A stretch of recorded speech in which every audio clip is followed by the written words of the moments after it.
नमस्कार, the PK times में आप सभी का स्वागत है। मैं हूं आपके साथ आरती शर्मा और हमारे साथ आज जिस मुद्दे पर हम बातचीत करने के लिए बैठे हैं, पीके बिजवाल सर भी मौजूद हैं। तो चलिए आज हम जो महत्वपूर्ण बातचीत है आपके साथ जो है शुरू करते हैं और दर्शक जो है हमारे साथ एक बार जुड़ जाए ताकि जो महत्वपूर्ण मुद्दा है, जो महत्वपूर्ण बातचीत है, उसको हम हमारे दर्शकों के सामने रख सकें। और बीते कुछ दिनों से पीके टाइम्स फेसबुक पेज लाइव पर जो है हम लगातार लाइव आ रहे हैं। हमारे दर्शकों का जो सपोर्ट है वो हमें मिल रहा है, इसके लिए भी आप सभी का बहुत बहुत शुक्रिया। और ऐसे ही द पीके टाइम्स के साथ जुड़े रहिए ताकि पल पल की अपडेट से जो है आपको वाकिफ़ करवा सके, क्योंकि राजस्थान में चुनावों का मौसम है और इस मौसम से वाकिफ़ होने के लिए हर कोई बेताब रहता है, क्योंकि राजस्थान की राजनीति फिलहाल गरमाई हुई है। आए दिन कई नेताओं के बयान सामने आते रहते हैं, आरोप प्रत्यारोप का दौर जारी रहता है। जिस तरीके से हम देख रहे हैं कि बीजेपी के 44 नेता जो अलग अलग राज्यों के हैं वो भी राजस्थान में इन दिनों राजस्थान की यात्रा पर है। अगर हम चुनावी यात्रा अगर हम यहाँ पर जिक्र करें तो वो यहाँ पर है। परिवर्तन यात्रा यहाँ पर निकाली जाती है। संकल्प आपका माफ कीजिएगा, सुझाव आपका संकल्प हमारा, इसके तहत भी बीजेपी की ओर से एक यात्रा निकाली जाती है जिसमें ये कहा जाता है कि इसमें जनता के सुझाव लिए जाएंगे और उन सुझावों के आधार पर घोषणा पत्र तैयार होगा। तो वहीं हमारे जो राजस्थान के सीएम अशोक गहलोत है वो जिस तरीके से हमने कल देखा, उन्होंने जिलों की एक बार फिर से घोषणा की। हालांकि कोई नहीं सोचा था कि जिलों की घोषणा हो सकती है, लेकिन बावजूद उसके 19 जिलों के बाद जब 3 जिले और बनाए जाते हैं तो कहीं ना कहीं ये साफ तौर पर नजर आता है कि क्या सीएम अशोक गहलोत ने राजस्थान के विकास के लिए 3 जिलों की घोषणा की है या फिर जो चुनाव नजदीक आए हैं उससे लोगों को जो है लुभाने के लिए उन्होंने ये घोषणाएं की है।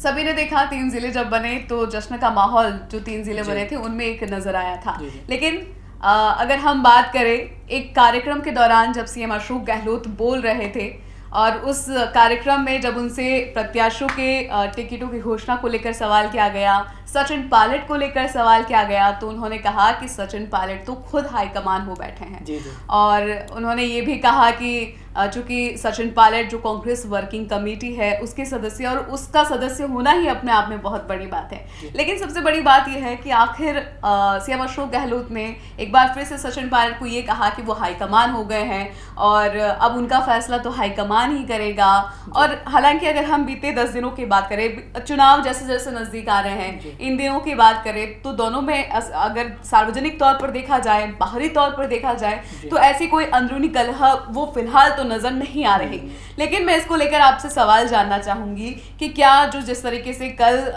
अशोक गहलोत का ये बयान आता है कि सचिन पायलट खुद अब हाईकमान हो चले हैं, लेकिन कोई ऐसा बयान उन्होंने नहीं दिया है जिससे सचिन पायलट को आपत्ति हो और वो पलटवार उस पर करे, क्योंकि चुनाव भी नजदीक है। दोनों के बीच अगर इस तरीके का होता है तो कहीं ना कहीं वोट्स पर इसका खासा असर देखा जा सकता है। तो क्या इसे ये लगता है कि अब अशोक गहलोत को कहीं ना कहीं ये लगता है कि सचिन पायलट की ज़रूरत है, चुनाव नज़दीक है, इसलिए उन्होंने अब आपत्तिजनक कोई है जो बयान है वो नहीं दे रहे हैं? जी, आपसे जानना चाहूँगी। आरती, मैं आपको बता दूं कि पिछले जो 4-5 साल से सचिन पायलट और अशोक गहलोत के बीच में जो विवाद चल रहा है वो विवाद अब पूरी तरह से ख़त्म हो चुका है। अब आने वाले विधानसभा चुनाव से पहले कार्यकर्ताओं के बीच में, चाहे अशोक गहलोत जाएंगे या सचिन पायलट जाएंगे, वो हमेशा कार्यकर्ता और आम जनता के बीच में जाकर के एक ही बात कहते हैं कि कांग्रेस में सब कुछ ठीक है। और मैं बताना चाहूँगा कि सचिन पायलट और अशोक गहलोत जल्द ही दोनों एक साथ नजर आने वाले हैं जी। जो भी जिला लेवल पर हो या संभाग लेवल पर जो भी कार्यकर्ताओं की मीटिंग हो या आम जनता का जो आम सभा है उसमें भी सचिन पायलट और राजस्थान के जो तमाम कांग्रेसी नेता है वो एक मंच पर आने वाले हैं। और अशोक गहलोत का अगर हम ये बयान देखें, कल सचिन पायलट को लेकर के उन्होंने बयान दिया है, तो ये बयान सचिन पायलट के लिए एक पॉजिटिव कहा जा सकता है, क्योंकि उन्होंने बोला कि सचिन पायलट प्रदेश स्तर के नेता नहीं है, वो दिल्ली स्तर के नेता है। तो कहीं न कहीं इस बयान के जरिए अशोक गहलोत ने ये बताने की कोशिश की है कि सचिन पायलट को यहाँ के कार्यकर्ता प्रदेश स्तर के नेता की तरह नहीं आके, क्योंकि वो लगातार कार्यकर्ताओं के बीच में भी एक कह सकते हैं कि लगातार वो कार्यकर्ता भी एक मांग कर रहे थे कि सचिन पायलट ने जो 2018 से पहले प्रदेशाध्यक्ष रहते हुए जो मेहनत की थी, उस मेहनत की बदौलत उन्हें वापस सत्ता में आने के बाद में जो उनको फल मिलना चाहिए था वो नहीं मिला। लेकिन अब वो जो विधानसभा चुनाव होने जा रहे हैं उससे पहले गांधी परिवार ने सचिन पायलट और अशोक गहलोत का जो विवाद था वो काफी टाइम पहले यानी 1-2 महीने पहले उस विवाद को खत्म कर दिया। उस विवाद के बाद में कहीं जो बैठकें हुई, जो मीटिंग्स हुई, उसमें सचिन पायलट और अशोक गहलोत साथ में नजर आए, दोनों बैठे हुए नजर आ रहे। और अब जो आने वाला टाइम है, या कह सकते हैं कि चुनाव से पहले जो चुनावी सभाएं होगी उसमें अशोक गहलोत और सचिन पायलट साथ में जाकर के सभाएं करेंगे और आम जनता को एक संदेश देने की कोशिश करेंगे कि कांग्रेस में सब कुछ ठीक है। तो इसके अलावा अगर हम सचिन पायलट को लेकर के बात करें कि सचिन पायलट की राजस्थान में भूमिका क्या रहने वाली है, क्या सचिन पायलट आने वाले विधानसभा चुनाव जो हो रहे हैं उसके बाद में जो उसके नतीजे आएंगे उसके बाद में राजस्थान के मुख्यमंत्री कौन होंगे, क्या अशोक गहलोत दोबारा मुख्यमंत्री बनना चाहते हैं या बनना चाहते हैं या बनने जा रहे हैं, या सचिन पायलट को मुख्यमंत्री के तौर पर यहाँ के कार्यकर्ता लगातार मांग कर रहे हैं। लेकिन चुनाव होने से या मतगणना होने से पहले कांग्रेस पार्टी किसी भी तरह के से कह सकते हैं कि खतरा मोल नहीं लेगी और वो तमाम जो कांग्रेस के नेता है, चाहे चुनाव से पहले कितने भी उनके आपसी जो गुटबाजी थी वो अब पूरी तरह से खत्म हो चुकी है। और अशोक गहलोत कभी यह नहीं चाहेंगे कि भारतीय जनता पार्टी को किसी भी तरह का कोई ऐसा मौका दे जिससे वो कांग्रेस को घेरने की कोशिश करे। तो ये जो कल का बयान है अशोक गहलोत का, ये कहीं ना कहीं सचिन को एक बड़ा नेता बताने की एक कोशिश की गई जी। आरती, काफी वक्त से अगर हम बात करें तो सचिन पायलट जो है साइलेंट मोड पर नजर आ रहे हैं, लेकिन चुनावी सभाएं वो लगातार कर रहे हैं। जिस तरीके से हमने देखा था कि टॉक में वो 2 दिवसीय दौरे पर पहुंचे थे, वहां के जो अगर हम पूर्वी राजस्थान की बात करें तो सचिन पायलट का काफी क्रेज जनता के साथ साथ युवाओं में भी काफी ज्यादा है। वो सचिन पायलट को बहुत चाहते हैं और ऐसे में क्या आपको लगता है कि अशोक गहलोत के लिए, क्योंकि वो पूरे राजस्थान में ही वोट को साधने की कोशिश कर रहे हैं, तो आपको लगता है कि कहीं ना कहीं अशोक गहलोत को ये लगता है कि बीजेपी के साथ साथ कहीं ये ना हो कि चुनावों में वो सचिन पायलट को भी एक बाधक के तौर पर देख रहे हैं, इसीलिए अब वो उन पर ऐसा कोई पलटवार नहीं कर रहे या ऐसा कोई बयान नहीं दे रहे जिससे सचिन पायलट जो है एक बार फिर से भड़क जाए या वो कुछ ऐसे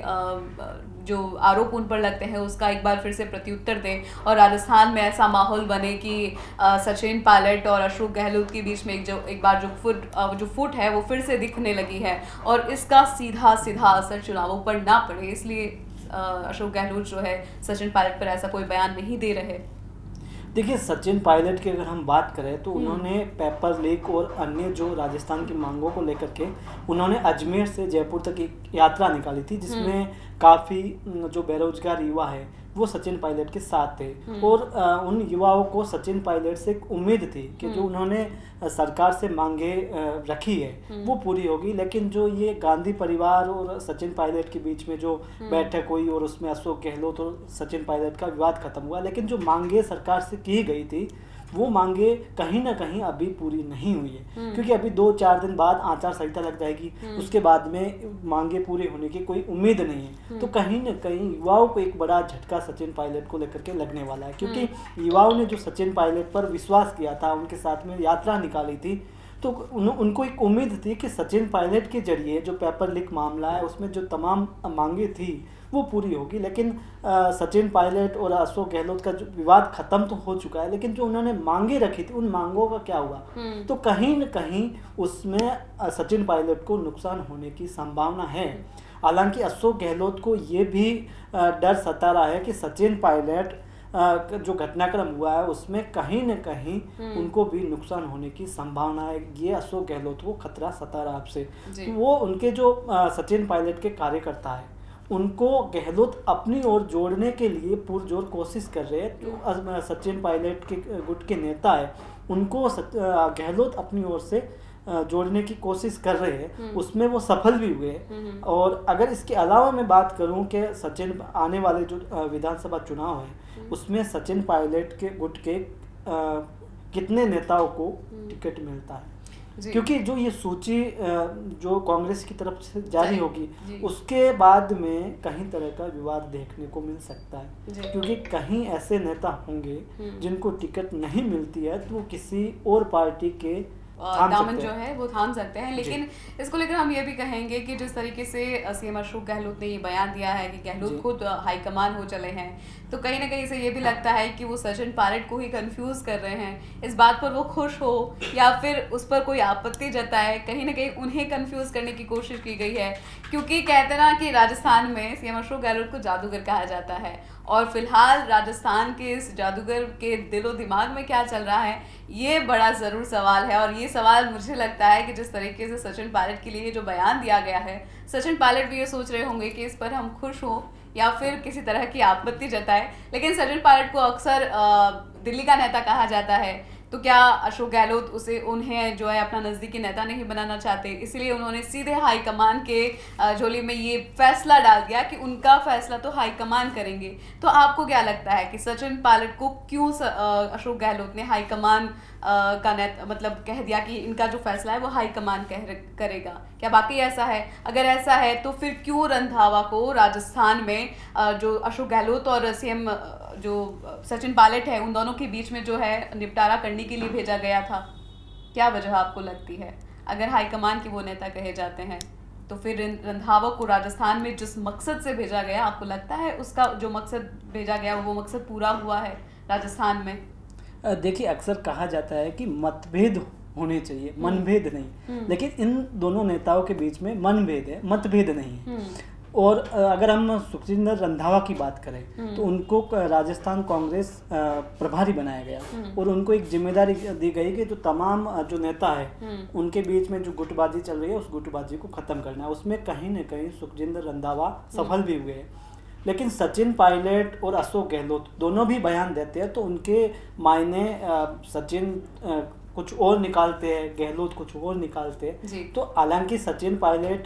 कंफ्यूजन तो नहीं होंगे, क्योंकि सचिन पायलट भी एक अच्छे नेता के तौर पर उनकी छवि रही है। तो कहीं ना कहीं गहलोत जो भी बयान देंगे तो मुझे लगता है कि सचिन पायलट उसको नेगेटिव ही लेंगे, क्योंकि उनको पॉजिटिव वो कभी नहीं ले सकते। अगर सचिन पायलट भी कोई बयान देंगे तो गहलोत उसको नेगेटिव ही लेंगे, पॉजिटिव नहीं लेंगे। कितने भी पार्टी स्तर के नेता उन दोनों की गुटबाजी को खत्म करने के लिए प्रयास करते हैं, लेकिन उनके जो मनभेद है वो कभी दूर नहीं होंगे। अक्सर ये कहा जाता है कि मतभेद होने चाहिए, मनभेद नहीं होने चाहिए, लेकिन इन दोनों के बीच में उल्टा है। जी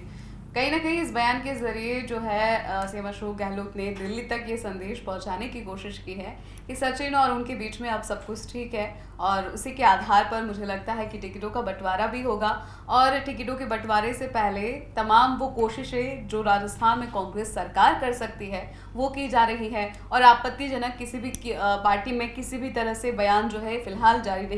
नहीं बोले जा रहे हैं, जो कहीं ना कहीं पार्टी की मजबूती को चुनाव में जो लगातार बात तमाम कांग्रेस के नेताओं द्वारा कही जा रही है कि उनके द्वारा कोशिश की जा रही है कि मजबूती से ये चुनाव लड़े, और अगर कांग्रेस सरकार खुद को रिपीट करवाना चाहती है तो इसलिए उन्हें ऐसी मजबूती से ही जो है बिना आपत्तिजनक बयान के इस तरह से उन्हें चुनाव लड़ना होगा, तभी राजस्थान में कांग्रेस सरकार रिपीट हो सकती है। लेकिन अगर सचिन पायलट के बयान को लेकर तो हमने बातचीत की, जो कार्यक्रम में सीएम अशोक गहलोत बातचीत कर रहे थे उस पर उन्हें ये भी पूछा गया कि सरदारपुरा से ये खबर आ रही है कि आपके सामने वसुंधरा राजे भी चुनाव लड़ सकती है। इस जवाब में अशोक गहलोत ने कहा कि अगर वसुंधरा राजे उनके सामने ये चुनाव लड़ती है तो ये बहुत अच्छी बात होगी, क्योंकि जब दो बड़े नेता आमने सामने होंगे तो ये उनके लिए बड़ा चर्चा का विषय होगा। देश के स्तर पर उन दोनों की चर्चाएं होगी, और अगर उन दोनों की चर्चाएं होगी तो ये उन दोनों के लिए अच्छी बात है, क्योंकि कहीं ना कहीं टीआरपी बढ़ेगी। इसको लेकर आप क्या कहेंगे? देखिए, अशोक गहलोत के सामने वसुंधरा राजे चुनाव लड़ने की चर्चा हुई है, तो इसका उल्टा भी हो सकता है कि वसुंधरा राजे के सामने अशोक गहलोत चुनाव लड़े। क्योंकि सरदारपुरा शहर हमेशा से अशोक गहलोत के पास रही है। अगर वहाँ से वसुंधरा राजे चुनाव लड़ते हैं, क्योंकि इस बार जो चुनाव है वो बड़े रोचक होने वाला है, क्योंकि गजेंद्र सिंह शेखावत का नाम भी वहाँ उसी सीट से अशोक गहलोत के सामने लड़ने के लिए लोग सामने आ रहा है। तो वसुंधरा राजे अगर वहाँ से चुनाव लड़ती है तो कहीं ना कहीं मुकाबला टक्कर का होगा, और मुकाबला ऐसा होगा कि दोनों सीएम के जो दावेदार हैं वो एक सीट से लड़ेंगे, लेकिन हालांकि वो अशोक गहलोत के पास हमेशा से सीट रही है, तो कहीं ना कहीं इस बात को लेकर के वसुंधरा राजे को भी खतरा कहीं ना कहीं नजर आने लगेगा। जी, तो जिस कार्यक्रम में कल सीएम अशोक गहलोत बोल रहे थे उनमें कहीं न कहीं बहुत सारे ऐसे जवाबों का देने की कोशिश वहाँ पर की गई है जिससे ये लगे कि कांग्रेस में कोई गुटबाजी नहीं है, और अपने बयान से उन्होंने सचिन पायलट को भी निरुत्तर कर दिया है, जो अपने आप में एक बड़ी बात रही, क्योंकि उसको लेकर अभी तक तो सचिन पायलट का कोई जवाब है वो नहीं आया है। लेकिन अब देखने वाली बात ये होगी कि राजस्थान में जो विधानसभा चुनाव नज़दीक है, आचार संहिता लगने वाली है, जल्द ही चुनाव की तारीखों का ऐलान हो सकता है, लेकिन उससे पहले तमाम नेता, चाहे वो बीजेपी के हो, कांग्रेस को हो, अपनी अंदरूनी कलह को बाहर नहीं लाना चाहते हैं। जो गुटबाजी हमेशा से, मतलब 2018 के चुनाव के बाद जिस तरह की गुटबाजी अब चाहे वो कांग्रेस में हो, बीजेपी में हो, खुले स्तर पर सार्वजनिक तौर पर देखी जा रही थी, लेकिन वो अब चुनावों के आने से पहले, यानी चुनाव 2 महीने बाद, मैं तो कहूँ शायद अब 2 महीने भी शायद बहुत कम है, लेकिन चुनावों से पहले ये जो तमाम अंदरूनी कलह है वो दोनों ही पार्टियां छुपाकर तमाम बड़े नेता जो है मंच पर नजर आ रहे हैं। लगातार ये बात कही जाती रही थी कि वसुंधरा राजे और मोदी के बीच में लगातार कहीं ना कहीं एक आपसी सामंजस्य नहीं बैठ पा रहा है, लेकिन जब नरेंद्र मोदी राजस्थान में आते हैं तो तमाम जो बीजेपी के बड़े नेता है वो वहाँ पर मंचासीन होते हैं। लेकिन तस्वीर एक अलग ही सामने आई थी। वसुंधरा राजे एक कहते हैं कि एक चेहरे पर उनकी मायूसी छाई हुई थी, लेकिन उसके बाद जब कहा जा रहा था कि जेपी नड्डा से उनकी मुलाकात हुई तो उसके बाद काफ़ी सहज वो नजर आई और मजबूती से बीजेपी में एक बार फिर से चुनावों की तैयारी में जुड़ गई है। लेकिन ये आने वाले चुनाव तय करेंगे कि क्या राजस्थान में जो कांग्रेस सरकार है वो रिपीट होगी, क्या बीजेपी जो पुरजोर कोशिश यहाँ पर यात्राओं के जरिए कर रही है, क्या वो कोशिशें रंग ला पाती है, ये देखने वाली बात होगी। फिलहाल हमारे साथ जो हमारे तमाम दर्शक इस लाइव में जुड़े हैं, आप सभी का बहुत शुक्रिया।